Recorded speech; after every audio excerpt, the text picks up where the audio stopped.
بسم اللہ الرحمن الرحیم۔ آپ صلی اللہ علیہ وسلم نے فرمایا، جب تم میں سے کوئی اپنی بیوی سے جمع کرے تو کہے، اللہ کے نام کے ساتھ شروع کرتا ہوں، اے اللہ عز و جل ہمیں شیطان سے بچا اور شیطان کو اس چیز سے دور رکھ جو تو اس جمع کے نتیجے میں ہمیں عطا فرمائے۔ یہ دعا پڑھنے کے بعد جمع کرنے سے میاں بیوی کو جو اولاد ملے گی اسے شیطان نقصان نہیں پہنچا سکتا۔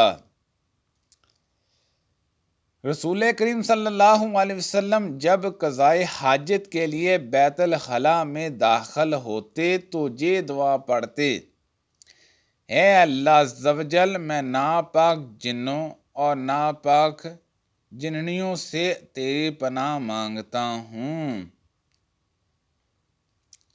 نبی کریم صلی اللہ علیہ وسلم بیت الخلاء میں تشریف لے گئے۔ میں نے بیت الخلاء کے قریب آپ کے لیے وضو کا پانی رکھ دیا۔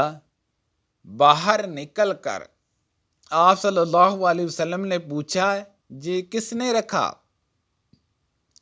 جب آپ کو بتلایا گیا تو آپ نے میرے لیے دعا کی اور فرمایا، اے اللہ عز و جل اس کو دین کی سمجھ عطا فرماؤ۔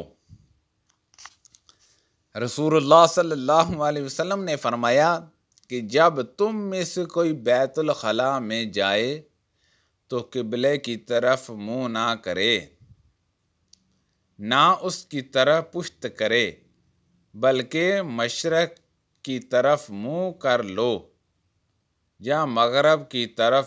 لوگ کہتے تھے کہ جب قضائے حاجت کے لیے بیٹھو تو نہ قبلہ کی طرف منہ کرو نہ بیت المقدس کی طرف۔ یہ سن کر عبداللہ بن عمر رضی اللہ عنہما نے فرمایا کہ ایک دن میں اپنے گھر کی چھت پر چڑھا تو میں نے ان حضرت صلی اللہ علیہ وسلم کو دیکھا کہ آپ صلی اللہ علیہ وسلم بیت المقدس کی طرف منہ کر کے دونوں اینٹوں پر قضائے حاجت کے لیے بیٹھے ہیں۔ پھر عبداللہ بن عمر رضی اللہ عنہما نے وسع سے کہا کہ شاید تم ان لوگوں میں سے ہو جو اپنے چوتڑوں کے بل نماز پڑھتے ہیں۔ تب میں نے کہا، خدا کی قسم میں نہیں جانتا کہ آپ کا مطلب کیا ہے۔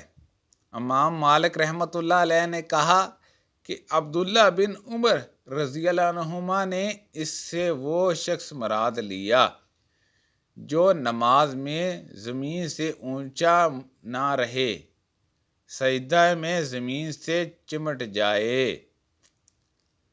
اللہ پاک سے دعا ہے کہ اللہ پاک ہم سب کو قرآن اور حدیث کے مطابق عمل کرنے کی توفیق عطا فرمائے۔ اللہ پاک ہم سب کو دین کی سمجھ عطا فرمائے۔ اللہ پاک ہم سب کو صحت و تندرستی عطا فرمائے۔ آمین بجاہ النبی الامین صلی اللہ علیہ وسلم۔